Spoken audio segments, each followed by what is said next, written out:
सत्ता का दूसरा कार्यकाल। और सवाल अभी विपक्ष से। सवाल तो उससे होगा जिसके हाथ में ताकत हो, जिसके हाथ में पुलिस हो, संस्थाएं हो और मीडिया जिसके सामने नतमस्तक हो। सवाल तो उससे होगा ना। हम लेकर आए खबरों का एक ऐसा शो जिसमें सवाल होंगे सीधे, बेलाग और बेबाक उनसे जो सवालों से बचते हैं, जिनके हाथ में ताकत है। बेबाक सिर्फ द लाइव टीवी पर। द लाइव टीवी, सच सबसे आगे। नमस्कार, आप देख रहे हैं बेबाक, मैं अभिसार शर्मा। दोस्तों, आज का दिन भारतीय जनता पार्टी के लिए दोहरे झटके का दिन था। दोहरे झटके का दिन इसलिए क्योंकि दो मुद्दों के जरिए भारतीय जनता पार्टी जिस तरह की सियासत करना चाहती है, दोनों पर अदालतों ने उन्हें झटका दिया है। एक झटका उन्हें कलकत्ता हाईकोर्ट से मिला है और दूसरा सुप्रीम कोर्ट से।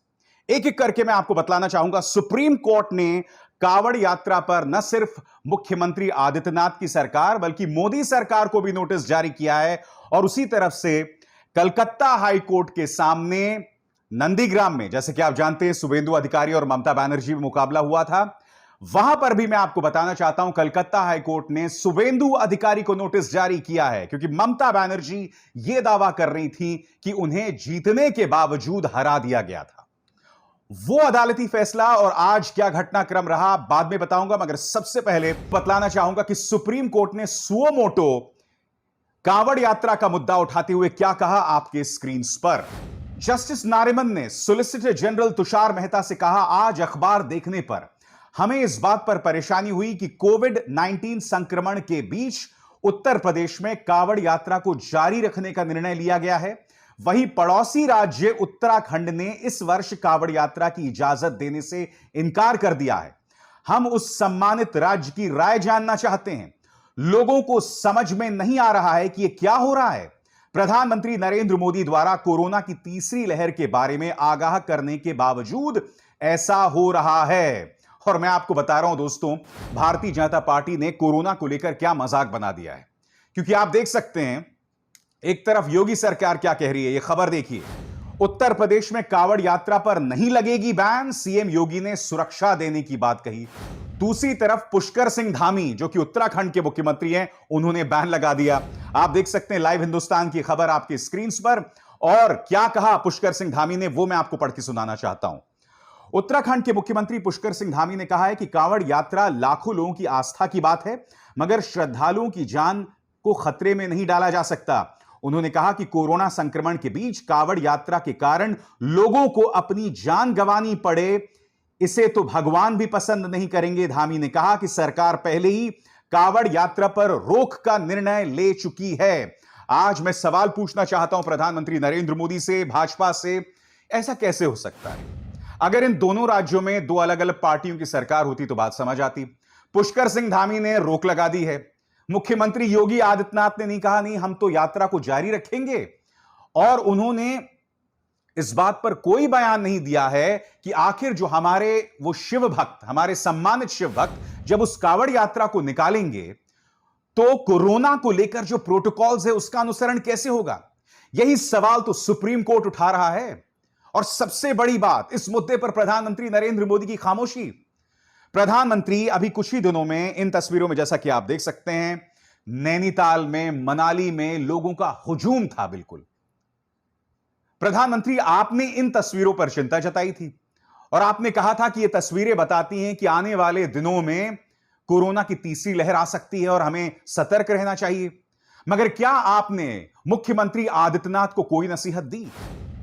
सिर्फ इसलिए आपने नसीहत नहीं दी क्योंकि अभी 8 महीने बाद उत्तर प्रदेश में चुनाव है। मैं जानता हूं उत्तराखंड में भी चुनाव है, मगर आप जानते हैं उत्तराखंड में बीजेपी की क्या हालत है। पिछले कुछ ही महीनों में इन्हें अपना दूसरा मुख्यमंत्री बदलना पड़ा और आज की तारीख में तीसरा मुख्यमंत्री जो है वो सत्ता पर आसीन है। वहां तो इनकी हालत पतली है। और आप जानते हैं जो कुंभ हुआ था उत्तराखंड में, उसने कितने लोगों की जान ले ली थी, कितनी जानें ले ली थी कुंभ मेले ने। और कुंभ एक सुपर स्प्रेडर है, ये मेरे शब्द नहीं हैं आपकी स्क्रीन पर, ये हैं त्रिवेंद्र सिंह रावत, पूर्व मुख्यमंत्री त्रिवेंद्र सिंह रावत ने कहा था कि कुंभ सुपर स्प्रेडर है। और मुझे इस बात का अफसोस है कि जो मैंने सख्त नियम लगाए थे कुंभ को लेकर, उन्हें जो अगले मुख्यमंत्री थे तीरथ सिंह रावत, उन्होंने हटा दिए। कोरोना पर काबू पाने को लेकर मोदी सरकार के पास, भारतीय जनता पार्टी के पास कोई प्लान नहीं है और सुप्रीम कोर्ट ने अपनी तरफ से जो ये दिशा निर्देश जारी किया है, वो इस बात का जीता जागता प्रमाण है। और सिर्फ सुप्रीम कोर्ट इस बात पर चिंता नहीं जतला रहा है दोस्तों, इंडियन मेडिकल एसोसिएशन भी इस बात पर चिंता जतला रहा है। क्या कह रहा है आपकी स्क्रीन पर? इंडियन मेडिकल एसोसिएशन ने कोरोना पर चेतावनी दी है। आईएमए ने कहा है कि तीसरी लहर नजदीक है और ऐसे में टूरिज्म यानी पर्यटन और धार्मिक यात्राएं कुछ और महीने इंतजार कर सकते हैं। यह चेतावनी तब आई है जब देश के कई हिस्सों को अनलॉक कर दिया गया है और टूरिस्ट स्पॉट्स में लोगों की भीड़ जमा होनी शुरू हो गई है। दोस्तों, मैं एक अपील करना चाहता हूं देश की जनता से। आप बखूबी जानते हैं दोस्तों कि जब कोरोना की दूसरी लहर आई थी, तब ऑक्सीजन के लिए, इलाज के लिए, अस्पतालों में बिस्तर के लिए आप हम सबको किस तरह मिन्नतें करनी पड़ी थी, जद्दोजहद करनी पड़ी थी। तब यह सरकार पूरी तरह से नाकाम साबित हुई थी। अब भी सरकार के पास किसी तरह का कोई ब्लूप्रिंट नहीं है, किसी तरह की कोई योजना नहीं है। Supreme court, Indian medical association, इनके मानो इन्हें पूरी तरह से एक्सपोज कर दिया गया है। इसलिए मेरी आप सबसे अपील है कि थोड़ी संयम बरतिए। मत पहुंचिए नैनीताल, मत पहुंचिए मनाली, मत पहुंचिए केरला। कुछ दिनों के लिए इंतजार कर लीजिए। मैं दावे के साथ कह सकता हूं कि अगर आप और हम अनुशासित रहेंगे तो एक दिन आएगा जब आप और हम पूरे खुशनुमा अंदाज में इन टूरिस्ट स्पॉट्स पर जाएंगे और देश की इकोनॉमी को आसमान तक पहुंचाएंगे। मगर उससे पहले हम सबको सतर्क रहना पड़ेगा, क्योंकि दुख की बात यह है कि ये जो पॉलिटिकल पार्टी है, ये जो सियासी पार्टी है, ये जो सरकार है, उसके दिमाग में सिर्फ चुनाव लड़ना आता है, सिर्फ चुनाव लड़ना आता है। मुझे तो ताज्जुब हो रहा है कि पुष्कर सिंह धामी ने ऐसा बयान क्यों दे दिया और उत्तराखंड ने क्यों बैन कर दिया कांवड़ यात्रा को। क्योंकि आप जानते हैं कांवड़ जो यात्री हैं वो सीधा पहुंचते हैं कहां? हरिद्वार पहुंचते हैं, गंगा पहुंचते हैं, जो कि जैसे कि आप जानते हैं ये गंगा जो है वो उत्तराखंड में बहती है। उसका खूबसूरत अद्भुत स्वरूप जो है हम ऋषिकेश, हरिद्वार में देखते हैं। मेरी आप सबसे प्रार्थना है कि सरकार के भरोसे मत रहिए, क्योंकि सरकार को खुद नहीं पता कि उसे क्या करना है।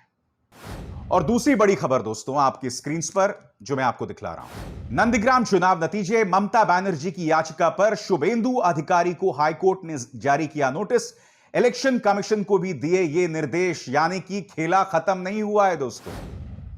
आपको याद होगा 2 मई को जब चुनावी नतीजे आ रहे थे, जब तृणमूल कांग्रेस ने सूपड़ा साफ कर दिया था भारतीय जनता पार्टी का, उस वक्त नंदीग्राम से कुछ देर के लिए ममता बनर्जी का ध्यान हट गया था और जैसे ही टीएमसी का ध्यान हटा था, उसी के पीछे खेला हो गया और शुभेंदु अधिकारी जीत गए।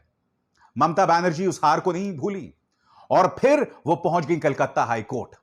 और अब कलकत्ता हाईकोर्ट ने शुभेंदु अधिकारी को और इलेक्शन कमीशन दोनों को निर्देश जारी किया है। इस निर्देश में उन्होंने क्या कहा है मैं आपको बताता हूं। कलकत्ता हाईकोर्ट की जस्टिस शंपा सरकार ने याचिका की सुनवाई करते हुए यह नोटिस जारी किया। कोर्ट ने यह भी निर्देश दिया कि चुनौती के तहत चुनाव से जुड़े सभी दस्तावेज, चुनाव पत्र, उपकरण, वीडियो रिकॉर्डिंग आदि संबंधित प्राधिकारी द्वारा संरक्षित किए जाने चाहिए। जो कागजात और दस्तावेज के संरक्षक भी हैं, रिटर्निंग ऑफिसर के साथ सीईओ और ईसी मामले में एक पक्ष होंगे।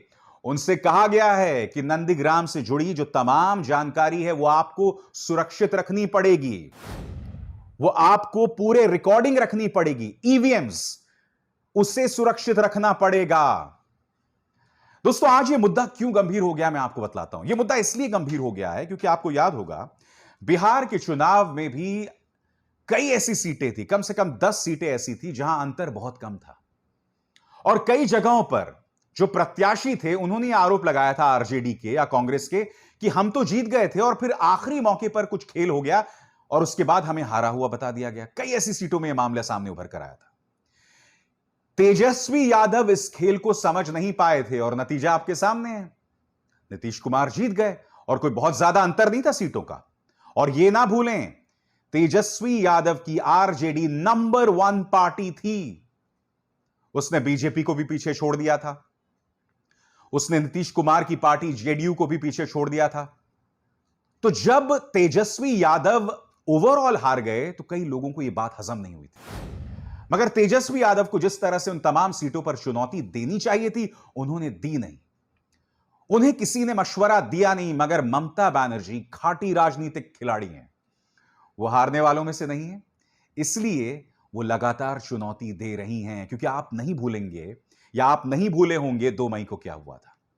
अचानक खबर आती है तमाम न्यूज चैनल्स पर कि नंदीग्राम से ममता बनर्जी जीत गई, जश्न मनाया जाने लगता है। मगर फिर कुछ एक आध घंटे बाद फिर यह खबर आती है कि नहीं, शुवेंदु जीत गए हैं। क्या हुआ उस अंतराल में? ममता बनर्जी को जीता हुआ बताने के बावजूद फिर उन्हें वे 1-1.5 घंटे बाद हारा हुआ क्यों बता दिया चुनाव आयोग ने? ये तमाम सवालात हैं जिसकी जांच होनी चाहिए, रिकाउंटिंग होनी चाहिए। और मैं दावे के साथ कह सकता हूं दोस्तों, जब यह पूरा अदालती प्रकरण खत्म होगा तो ऐसा नतीजा सामने उभर कर आएगा जो हम सबको हैरत में डाल सकता है। इस मामले की अगली सुनवाई 12 अगस्त को होनी है। मगर ममता बनर्जी, जैसे कि मैंने आपको बताया ना, हार नहीं मानने वाली हैं। तो आज का दिन सही मायने में दोहरा झटका रहा बीजेपी के लिए भी। बीजेपी के लिए क्योंकि कावड़ यात्रा में प्रधानमंत्री नरेंद्र मोदी की सरकार और साथ ही योगी सरकार को नोटिस जारी किया गया है, और उधर शुवेंदु अधिकारी को नंदीग्राम के चुनावी नतीजों पर नोटिस जारी किया गया है। और जाते जाते दोस्तों, रामदेव का ये इंटरव्यू देखिए।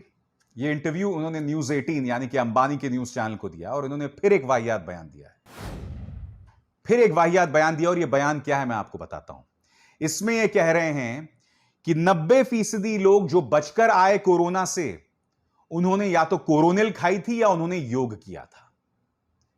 कितना वाहियात बयान है दोस्तों। लोग बेचारे अस्पतालों में जद्दोजहद कर रहे थे, संघर्ष कर रहे थे। आपको लगता है उन हालात में उन्होंने योग किया होगा? या क्या प्रमाण है इनके पास कि 90% लोगों ने कोरोनिल लिया था?